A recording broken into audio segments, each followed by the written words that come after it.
So we've all heard this before. A lot of people like to say that micro four thirds cameras aren't professional and that they produce worse shallow depth of field and sharpness compared to significantly larger full frame cameras. I honestly don't know if this claim is true, but since I have this crazy telephoto lens for this micro four thirds camera here, and I have this even crazier full frame lens here, I wanna see for myself if I can justify carrying this beast of a system around when perhaps I can get similar results with something much smaller. So this is the brand new OM System 50-200 2.8 lens for micro four thirds cameras. Now OM System is the new brand that used to be the Olympus brand, if you're familiar with that. And back in 2021, they came out with this crazy 150-600 millimeter super telephoto lens. But this is the smaller, much more manageable lens that also happens to have a faster 2.8 aperture. Now, before I take this out into the field to do my comparison with the much larger 300-600 Sigma f4 lens made for full frame, let's look at some of the features. Oh my gosh, this is heavy. Let's look at some of the features of this brand new lens that is significantly smaller and easier to manage. So like I said, this is the brand new 50-200 f2.8 lens. And when you're comparing a micro four thirds camera to a full frame camera, to get the equivalent field of view that you might have on a full frame camera, you actually have to multiply everything by a 2x crop factor. So that makes this lens about a 100-400 millimeter 2.8 lens. The size of this lens, without its hood, is very comparable to a full frame 70-200 2.8, which is my personal favorite lens of all time. This has the typical manual focus ring out towards the end, and it feels great. It's nice and smooth. And it also has a zoom ring that's closer towards the body that zooms between 50-200 millimeters. It also feels very, very nice as well. We have an autofocus manual focus button, so you can change between that directly on the lens. On the top, it also has a focus limiter. So on full, it will focus from the nearest focus point all the way to infinity. But if you're trying to focus on something really close or you're tracking something that's really far away, you can limit it to 3 meters to infinity, or you can set the focus to limit itself just to 3 meters or just a few feet away, so that if you're shooting something really close,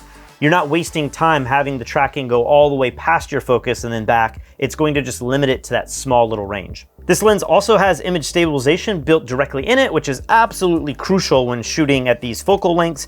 If you don't use image stabilization, you're kind of forced to really put this camera on a tripod. And when you're carrying around a bigger lens like this, carrying a tripod is just such a pain. So you definitely want the image stabilization. And based on the literature, OM System claims that when you pair this up with the in-body stabilization of the OM-1 camera, you can get up to 7 stops of stabilization, which is pretty impressive. It might even be better than anything that I've seen out of Sony, which is what we're gonna be comparing this to today. This lens is rated for IP53 weather sealing, which means you can literally spray water on this and it's not gonna penetrate the lens. It also keeps a lot of dust out and that sort of thing. But honestly, with a lens like this, I try to baby it. But if you're out on location and it starts raining on you, or if you're shooting extreme sports in the snow or water, it is nice to know that this is going to be weather protected. And the front of this thing, it has a 77 millimeter threaded front so that you can use all of your other filters. You might have some 82 millimeters that can work with this, but 77 is pretty common. I think most of my full frame lenses now have that same threading. So if you're moving over to a smaller system like that, this is all gonna be really, really familiar to you. And finally, it also has a very typical tripod ring mount, which makes it really easy for tracking or switching your camera into vertical orientation if you use this in the studio for, say, something like headshots. And I don't know if you can see this on video, but they have integrated the Arca Swiss mounting system right on the foot here. So if you use that, you don't need anything else. Or if you use a different system, you can screw in a plate with the 1/4 inch socket on the bottom here. And one of the biggest selling points of this entire camera and system is this lens weighs just 2.4 pounds, which is one reason why you might want to move over to the micro four thirds in the first place, to alleviate all of the weight and pack more lenses into a single bag for when you travel or shoot out on location. Now, I'll admit I am not a wildlife photographer, but in shooting footage for this video, I've quickly learned that 400 millimeters still might not give you the amount of reach that you really want. Now, the nice thing about this lens is because it has a 2.8 aperture, it's very easy to add the OM 1.4 or even the 2.0 teleconverter onto this lens, which will give it even more reach. With the MC14 teleconverter, this lens transforms into a full frame equivalent of 140 to 560 millimeters with a constant f-stop of f4. But if you jump up and use the MC20, this becomes a crazy 200 to 800 millimeter lens with a constant minimum aperture of f5.6. Unfortunately, I don't have or own either of those teleconverters, but that's okay. I think for this test, shooting at 200 millimeters or 400 equivalent is going to be good enough for me to kind of make up my mind on this overall idea. Is the Micro Four Thirds system capable of competing against the larger full frame sensors at 400 millimeters? That's going to be the test. Now, when comparing image quality, especially depth of field between cameras with different sensor sizes, there's really 4 key things that we need to keep in mind. First, the field of view changes with the sensor size. If both cameras have a 100 millimeter lens, the Micro Four Thirds camera is actually going to look zoomed in because it's a smaller sensor. To match the framing between two systems, you need to really multiply the focal length by a crop factor. For all Micro Four Thirds cameras and the OM-1, that's going to be a factor of 2x, so a 100 millimeter lens on Micro Four Thirds gives you the same field of view as a 200 millimeter lens on a full frame camera. Now, second, to match the depth of field, you also need to adjust the aperture by the same crop factor. Now, years ago, I had a really hard time understanding why the crop factor needed to be applied to the aperture, but let me see if I can explain this a little bit better now that I understand it a little bit better myself. On a Micro Four Thirds camera like the OM-1 here, an f2.8 lens is going to give you about the same blur as a 5.6 lens on a full frame camera.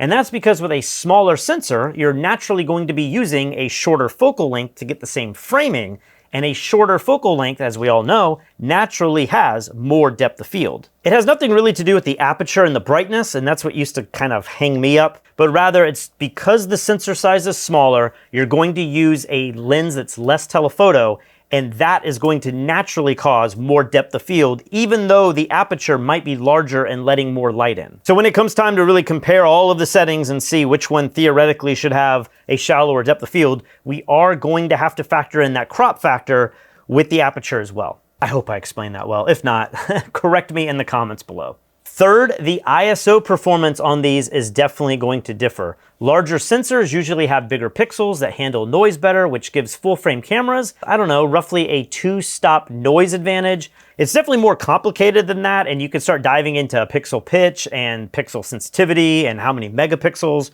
are actually crammed into a sensor. But that's the general rule. ISO noise is typically a little bit better by about 2 stops on the larger full frame cameras. And the final thing that we have to consider so that all of this is equal is we have to have the cameras at the same distance from our subject. If you start moving closer or further from your subject, the perspective is going to change entirely. Zooming in with a larger lens doesn't compress the image, it just simply crops tighter into the same scene. We did a video years ago about this, disproving the whole longer lenses cause compression myth that so many photographers like to misrepresent. If you stand in the same spot and don't move at all, a longer lens doesn't actually compress the image, but rather it just zooms into the scene more. So with the Micro Four Thirds camera, we have a crop factor that we need to apply both to the focal length and to the depth of field. We have an ISO difference that could cause us some problems because the larger sensor is obviously going to perform in lower light better. And when I'm taking pictures, I also have to make sure I'm in the exact same location so that I don't manipulate the field of view or the depth of field based on where the actual camera is at the time the photo was taken. So with all of that out of the way, here's what I've decided to do to run this test. I want all of the advantages and disadvantages that both of these camera systems have natively to ring true, but I want to make sure that the field of view of the image is exactly the same so that we can compare everything based on that. So for this test, I really want to shoot at 200 millimeters, the longest focal length on this lens. So I wound up taping the 300 to 600 Sigma lens at 400 millimeters so that the field of view of both of these cameras will be exactly the same without me accidentally bumping one and getting a different outcome when I'm out on location. Yes, the OM lens can zoom out significantly, giving a much wider field of view, and the Sigma can continue to zoom in and get even tighter. But I think 400 millimeters is a great focal length to use for both sports and wildlife, and it's going to make this comparison a little bit easier to digest. The Micro Four Thirds camera is always going to be shot wide open at 2.8, and the Sony a7 IV camera with the Sigma lens is always going to be shot wide open at its native aperture f4.0. All right, it's been 2 weeks later and I've taken a ton of different images with these two cameras. I've shot flowers, both macro and from further away. I've taken wildlife images, I've shot midday golf and late day tennis, and I even photographed pickleball under artificial lighting at night. So there is a lot to look at here and even more results to debate, but I want to warn you, I am completely torn on coming up with a final opinion here, and my goal is just to show everything, try to be as unbiased as possible, and see what conclusion we can all come up to at the end. I have no doubt the comment section is going to be entirely unhinged. All right, so where to start? First, let's start with maintaining equal exposures on both systems because this gave me a lot of trouble. Now on paper and out on the field, the Sony system was always one stop darker when I matched the ISO and shutter speeds between both cameras. And this totally made sense because the full frame system had the f4 lens where the Micro Four Thirds system had the faster 2.8 lens. Therefore, to compare any two shots, I either needed to boost the Sony files by one stop in Lightroom, or when I was out shooting in the field, I would either raise the ISO by one stop or drag the shutter by one stop. As you'll see here in a minute, that allowed me to keep all of the files looking the same while still keeping both lenses shot wide open, which is really what you're going to be shooting at when you buy a lens like this. However, that wasn't always the case, and there were some times when I would set the shutter and the ISO exactly the same, and somehow the exposure now wasn't off, but rather it looked identical. This primarily happened in the lower light situations where the ISO is cranked up, like in the pickleball shots.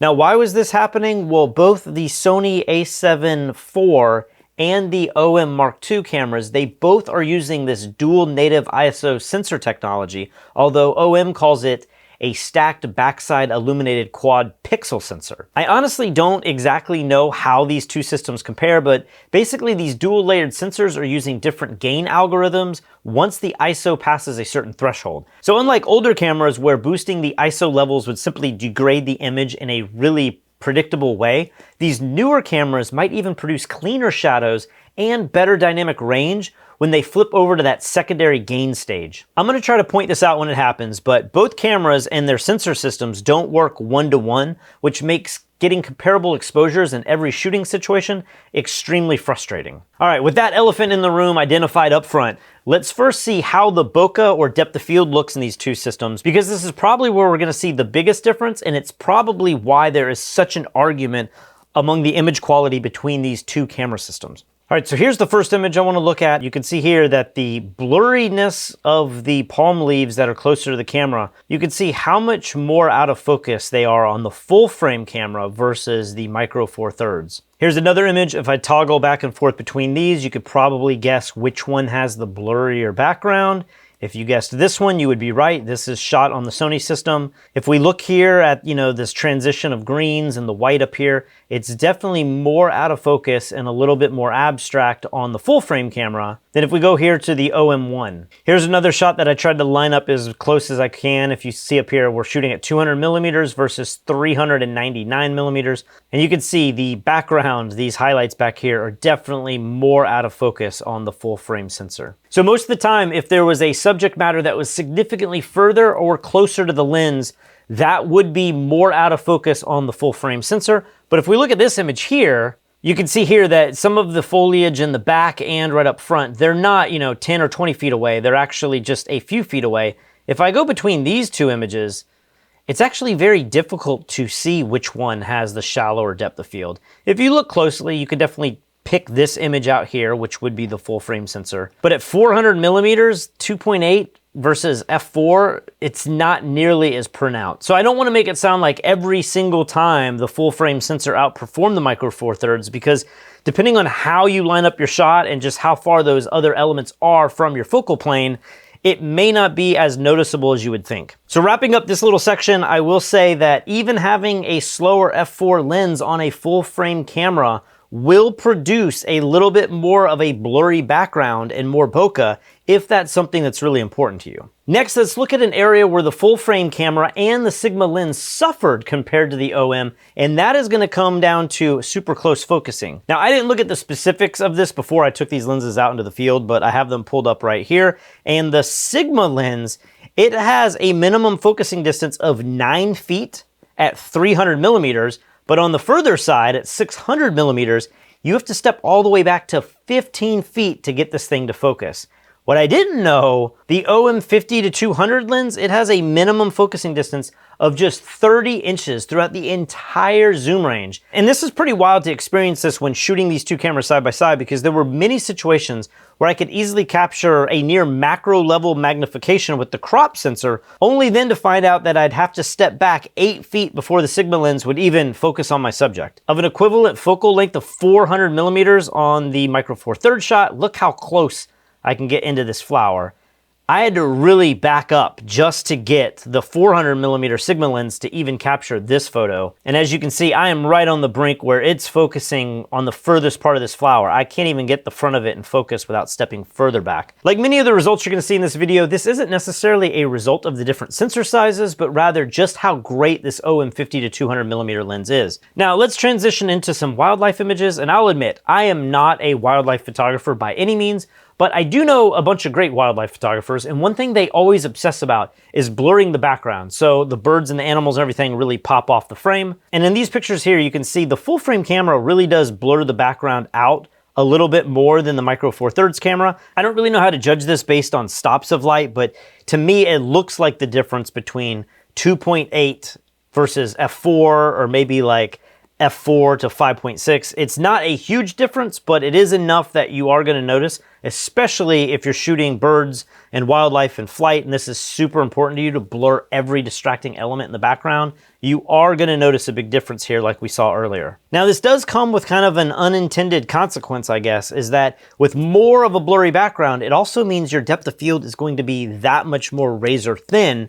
And you might have situations like this where zoomed out, everything looks pretty good. You can't really tell, but let's go ahead and zoom in at 200%. So here is the full frame camera, and my focus point is right here on this foot or this talon, and you can see everything is nice and sharp. But if we scoot over just literally to the other leg, a few inches in front of the focus, this foot is entirely out of focus now, and it's just because of the shallow depth of field nature. If we go to the Micro Four Thirds camera and I zoom in, you can see both feet are nice and sharp.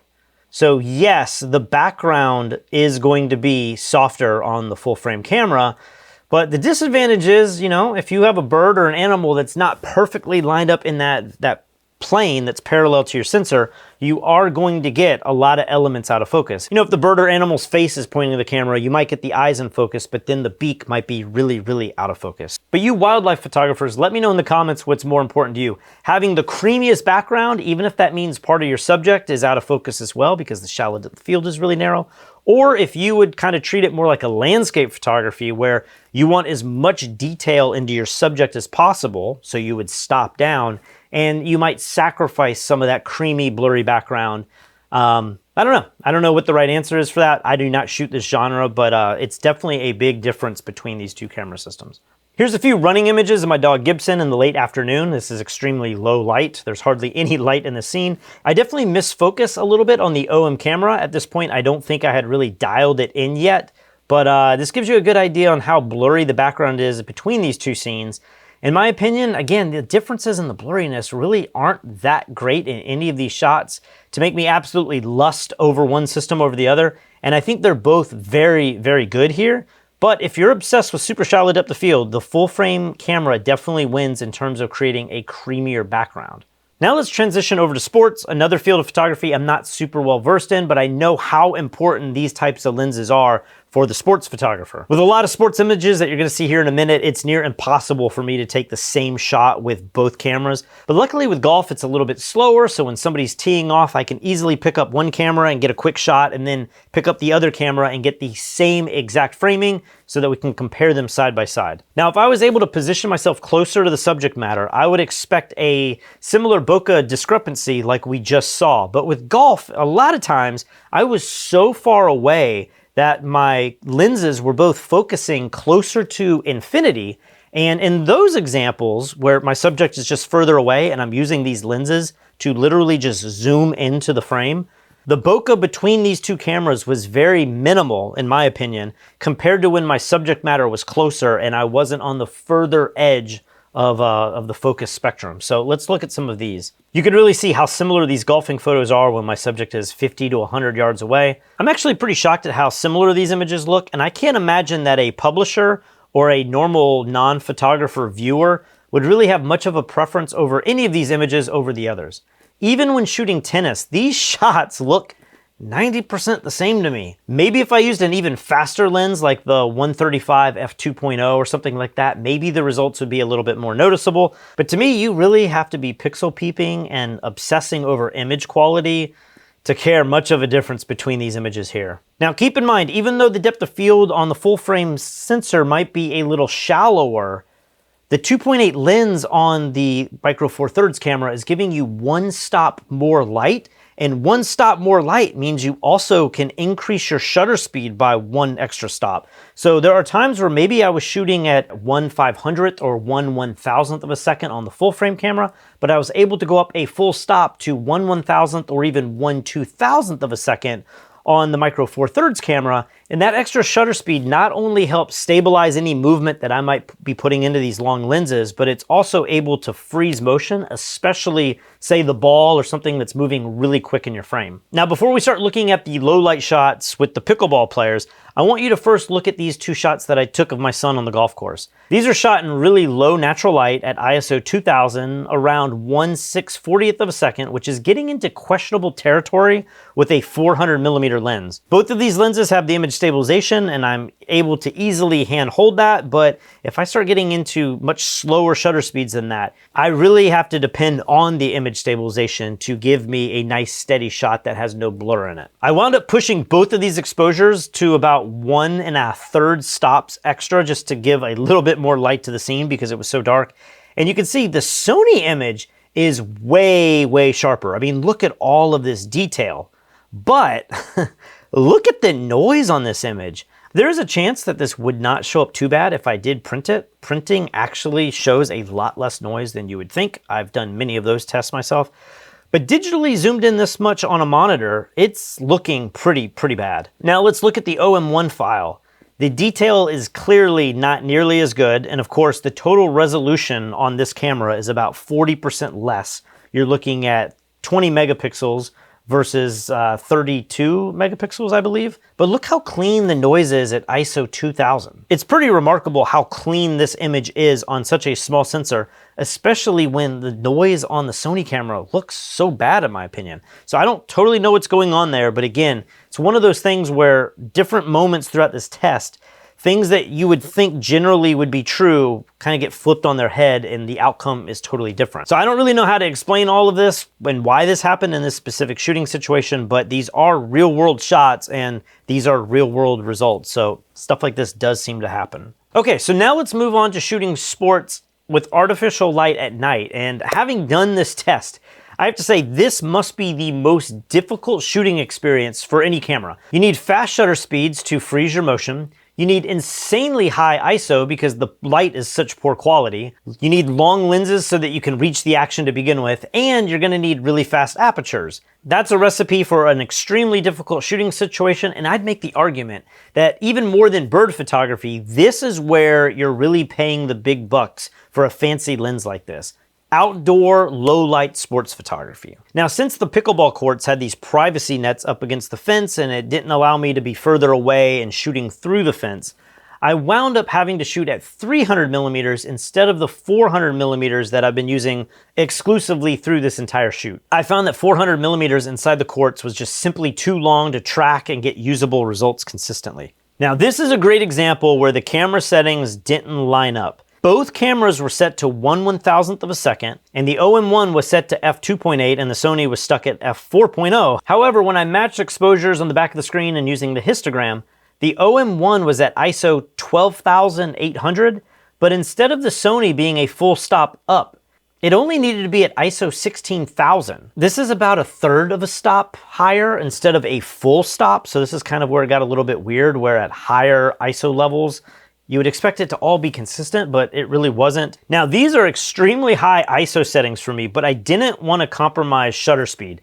It was less about hand-holding the lens and more about freezing the action. And so I locked everything down at 1,000th of a second and just kept cranking these up, which ideally you wouldn't do, but I don't know of any other thing to do in this situation. Now, when I look at these images, The color isn't perfect, which is to be expected under these stadium-style lighting, but the auto white balance on both of these cameras did incredibly well. And if we zoom in, the grain looks incredibly good on both of these insanely high ISO levels. I mean, the detail is pretty good too. It's really, really hard for me to go through any of these images and say that one looks wildly superior than the other. I feel like if anything, it's my framing and timing of the action that is really lacking more than any of the camera's actual image quality. So in other words, in this situation, I think the photographer, me, is the weakest link by far, and not necessarily one of these cameras is outperforming the other one. I think I could get perfectly acceptable shots with both of these systems. Now, there were some pretty big shooting preferences that I experienced on this particular shoot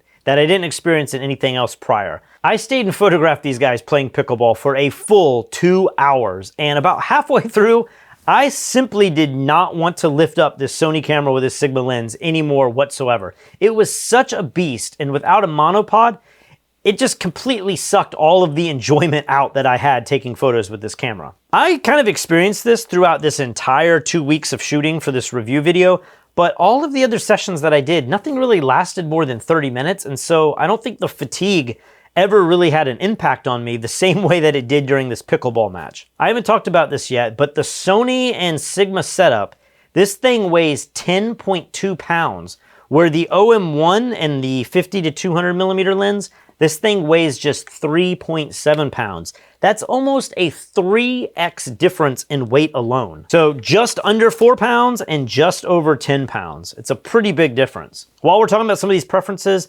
the electronic viewfinder in the Sony camera was way more enjoyable by far than the one that's in the OM system. I did enjoy putting my eye up to the Sony much more. Just brighter and larger and sharper. Everything about it just seemed like a better shooting experience. But as much as I've also praised the Sony autofocus in the past, I've always thought this is the greatest autofocus system on the market, I have to say that I missed a lot more shots on this pickleball shoot with the Sony camera, whereas it felt like the OM-1, I mean, the autofocus was unbelievable. As I'm going through these pictures, I mean, every one of these shots seems like it's in focus all the time. They weren't necessarily framed up really well, and they weren't always keeper images. That was my fault. But it was very rare that the focus would rack and I would miss the shot, or it would focus on something instead of the main player. I don't know if it's because of this low light shooting situation, or if maybe the autofocus really struggled having 2 or 4 individual players so close together. But the OM-1 Mark II camera body,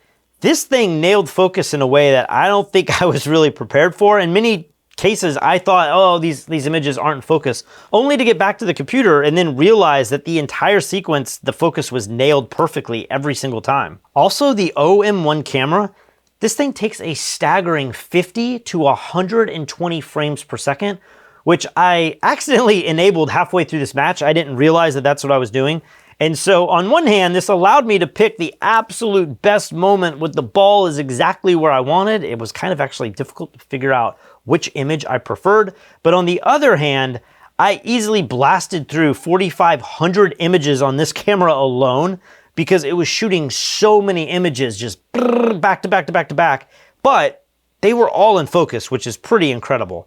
On the other hand, the Sony camera, it's only able to capture 10 frames per second, which normally I would think would be plenty for sports, but I did have a lot of missed moments compared to what I got on the OM-1 camera. All right, so this turned into a much longer video than I ever could have anticipated, but I'm glad I finally took the time to shoot these 2 very different sensor formats side by side. I'm sure with your own experience or from watching this video and seeing these images, you're gonna have your own opinions on this, but let me tell you my big takeaway from all of this. For me personally, having fun while shooting and being nimble and not exhausted carrying my gear is super important. And for this reason, I typically don't even carry a professional camera when I go on vacation because it kind of ruins the experience for me. During the last 2 weeks, I no doubt had more fun shooting the OM camera with this 50 to 200 millimeter lens. I felt excited to jump in the golf cart and go explore and then even see a shot and go run 100 yards over and get a new perspective.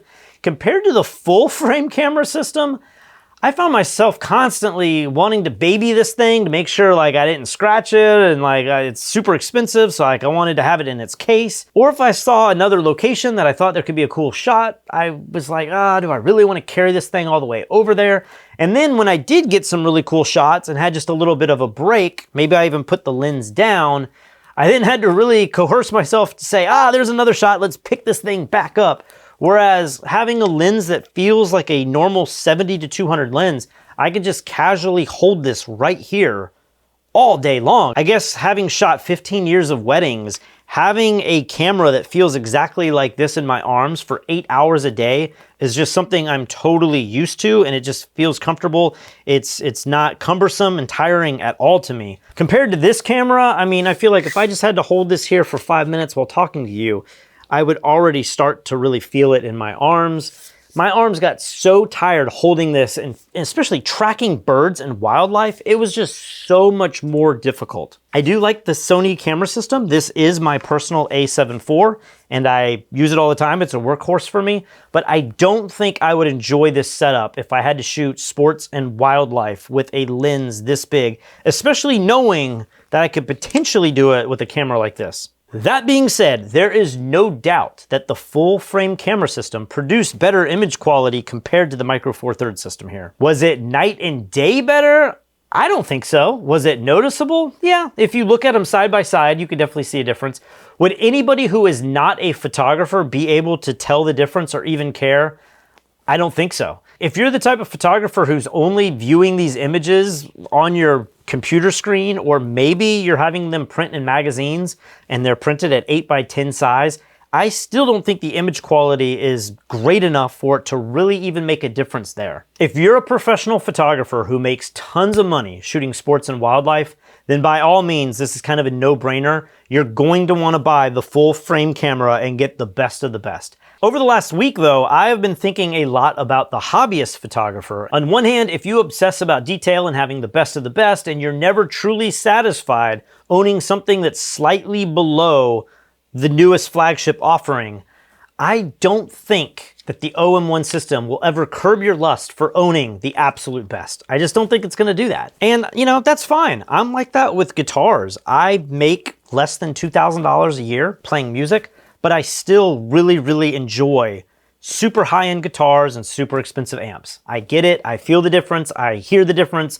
It's something that makes me happy. And if you're a photographer like that, by all means, I think you should still go for the absolute best that's gonna be out there. And it's your hobby. Spend on it, enjoy it, there's nothing wrong with that. However, if photography is just a hobby of yours, but you still wanna capture wildlife and sports here and there, and you're fine with image quality that reaches, I don't know, 80 or 90% of what the cream of the crop cameras can produce, and you don't wanna be slowed down by the sheer weight of the system, I think the OM-1 and this 50 to 200 millimeter lens would be perfect for you. If I had an event and I had to shoot golfing here, or say I got access to a concert, or maybe I'm taking a safari to Africa or something like that, there is no doubt I would grab this camera system over this. And I would just know that it's gonna be lighter weight, and I could have my bag full of other lenses and just other photographic options. Carrying this thing around, I mean, I can't imagine taking this on a plane. I can't imagine carrying this on a safari. It just feels like I would never wanna leave the house even dealing with this. If it's just for fun and it's just for a hobby, or even if I'm being paid for it, if it's not something that I'm doing day in and day out all the time, for me, it's been a real eye-opening experience shooting with a lens like this. It's the same reason that I grab my GH5 Panasonic camera anytime I have to take video. I just enjoy using a smaller camera, and I feel like for most viewers, even for myself, the image quality is just not that different. I kind of feel like we've hit that peak point of diminishing returns. And so having a big full frame camera with all the grip and lighting and the gimbal and everything, like, I don't want to deal with it. And I do this stuff professionally. So I think there is a place for both of these camera systems. I think both of these, as I just shown, produced incredible images. Yes, the full frame camera, I will say, does produce a better image for sure. But I don't know it's as big of a deal as people make it out on the internet. And maybe it was 10 years ago, but it certainly is not now. Now, before I sign off on this video, I do want to reveal the price difference, because up until just now, I had not even looked at what this camera system costs. So here we go. I'm here on B&H's website. The Sony a7 IV body cost $2,500. And this brand new Sigma lens, this thing costs $6,600. And this whole system, this cost a total of $9,100, okay? The OM-1 Mark II camera, this thing costs $2,100, so not that much cheaper. And the 50 to 200 2.8 lens, okay, this costs a little bit more than I thought. This is $3,700 for a grand total of $5,800, or if my math is correct, it's about 40% less to buy this system over the full frame equivalent. And with any comparison like this, you also have to factor in what you already own. So if you've bought into a Sony, Nikon, Canon system and you have a ton of different lenses already, it might make sense to just pony up and buy the $6,600 lens and, you know, just have that in your arsenal. But if you don't own a bunch of lenses, or you just want a single lightweight system exclusively for shooting super telephoto images, the OM-1 and a lens like the 50 to 200 millimeter 2.8 is definitely a camera system you should consider.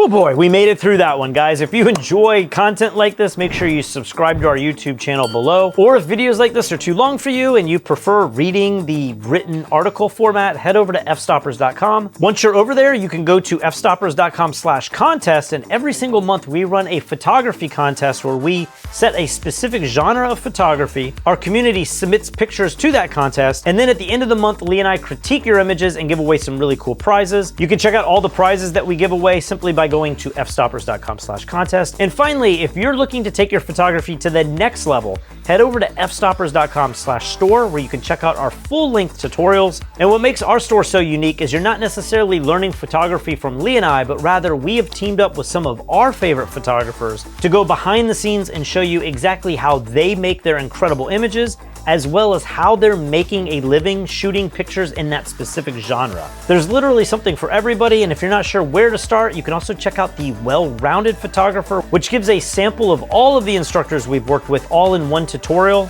and you can use the discount code below to save 15% on anything in our store. I hope you guys enjoy long videos like this. I will see you guys really soon.